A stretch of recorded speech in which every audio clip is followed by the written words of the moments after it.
నీకు నీ కొడుక్కి కౌంట్ డౌన్ స్టార్ట్ అయ్యింది. ఆ భగవంతుని సన్నిధిలో నువ్వు చేసినటువంటి అరాచకాలు, స్వామివారి సొమ్ము దోచేయడానికి ఎన్ని స్కెచ్లు వేసావా నువ్వు?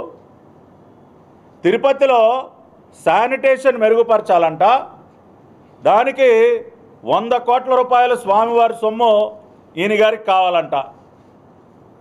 అంటే ఎప్పుడు చూసినా స్వామివారి సన్నిధిలో ఎప్పుడెప్పుడు స్వామివారి సొమ్ము కాజేద్దామని తప్పితే ఏదైనా ఒక్క మంచి పనికి శ్రీకారం చుట్టావా? అసలు ఏంటా నీ చరిత్ర? ఒక జెరాక్స్, ఒక ఫోటోస్టాట్ మెషిన్ పెట్టుకుని రూపాయికి ఫోటోస్టాట్ తీసేటటువంటి నువ్వు ఈ రోజున వేల కోట్ల రూపాయల అధిపతి. ఏం వ్యాపారం చేశావు నువ్వు నీ కొడుకుకి ఉన్నటువంటి వ్యాపారం ఏంటి? తీవా అంతే. నీ ఐటీ రిటర్న్స్ది, నీ ఎలక్షన్ అఫిడవిట్లది, నీకున్నటువంటి వ్యాపారం ఏంటాయా? నువ్వు టీటీడీ చైర్మన్గా, తుడా చైర్మన్గా ఉన్నటువంటి కాలంలో 21 ఆస్తులు, ఒకటి కాదు రెండు కాదు 21 ఆస్తులు నీ కొడుకు పేరు మీద, నీ భార్య పేరు మీద రిజిస్ట్రేషన్లు చేయించావా లేదా? అదేంటి విచిత్రం? కేవలం నువ్వు టీటీడీ చైర్మన్గా, తుడా చైర్మన్గా ఉన్నప్పుడు మాత్రమే ఆస్తులు కొంటాను నీ దగ్గర డబ్బులు ఉంటాయా? లేదా కబ్జాలు చేయడానికి నీకు అన్ని రకాలైనటువంటి సౌకర్యాలు ఉంటాయా? ఇది చాలదయా? ఇవాళ ప్రపంచం అంతా తెలుసుకోవాలి.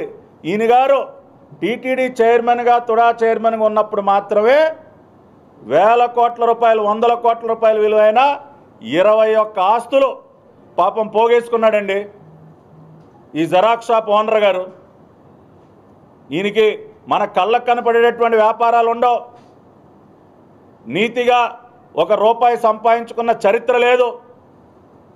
ఇవాళ నిస్సిగ్గుగా మాట్లాడటమే కాకుండా దళిత బిడ్డలపైకి వస్తావా? ఇవాళ నా పక్కనే పెద్దలు పరశురాత్నం గారు ఉన్నారు. దళిత బిడ్డ, మాజీ మంత్రి. ఎన్నో కాలేజీలు ఈ రాష్ట్రంలో ఏర్పడటానికి గల ముఖ్య కారణం. అటువంటి నీతిగా, నిజాయితీగా తమ బ్రతుకులు తాము బ్రతుకుతుంటే అటువంటి వారిపైన దాడులు. టీడీఆర్ స్కాము, ఈయన గారు చిట్టా 1 కాదు 2 కాదండి. ఇవాళ భూమన కుమారుడు, భూమన కరుణాకర్ రెడ్డి ఇద్దరు కలిసి చేసినటువంటి అరాచకాల చిట్టా ఈ ప్రభుత్వం దగ్గర మొత్తం ఉంది. భూమనకి కౌంట్ డౌన్ స్టార్ట్ అయిందని తెలియజేయడానికి మాత్రం ఈ రోజున తెలుగుదేశం పార్టీ జాతీయ అధికార ప్రతినిధిగా ఈ మీడియా సమావేశాన్ని ఏర్పాటు చేశాం. TDR bond scam vigilance enquiry పూర్తయింది. భూమన కౌంట్ డౌన్ స్టార్ట్ అయ్యా. నీకు అన్నీ మీదకొస్తే అన్నీ ఒకేసారి వస్తాయి. పాపాలు పండటం అంటారు చూసావా?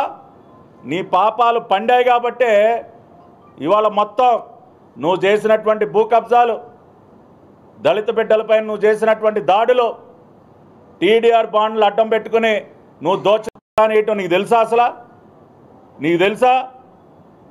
ఎంతసేపు ఎక్కడ ఏది మింగుదామనే కదా నీ మాస్టర్ ప్లాన్ మొత్తం. అటువంటిది తిరుపతికి ఈ ఒక బృహత్తర ప్రణాళిక సిద్ధం చేశాడంట. అప్పుడే జనం అనుకున్నారయ్యా, ఇతనేంటి తిరుపతికి అభివృద్ధికి మాస్టర్ ప్లాన్ ఏంటి అని చెప్పి ప్రజలు ఆశ్చర్యపోయారు. కానీ ఎప్పుడైతే టీడీఆర్ బాండ్స్ స్కామ్ బయటపడిందో అన్నన్నా ఏం వేసావా మాస్టర్ ప్లాన్ అనుకున్నారు మళ్ళీ. అంటే నీ మాస్టర్ ప్లాన్ దేనికి? డబ్బులు మింగటానికి, నీ ఖజానా నింపుకోవడానికి. కాబట్టి ఆ విజిలెన్స్ ఎంక్వైరీ కూడా పూర్తయింది. ఆ రిపోర్ట్ కూడా గవర్నమెంట్కి సమర్పించారు. దానిలో నీ పాత్ర, నీ పుత్రరత్నం పాత్ర, నువ్వు చెడిపోయింది చాలక నీ కొడుకును కూడా చెడగొట్టావు. నీ కొడుకును కూడా ఒక వీధి రౌడీలాగా తయారు చేసావు. ఒక ఆకు రౌడీలాగా, ఒక వీధి రౌడీలాగా. ఎవరైనా కొడుకుని ప్రయోజకుని చేస్తారు. ఏ తండ్రి అయినా బిడ్డ ప్రయోజకుడు అవ్వాలి, సమాజంలో గౌరవింపబడాలి, మంచి విద్యాబుద్ధులు ఉండాలి.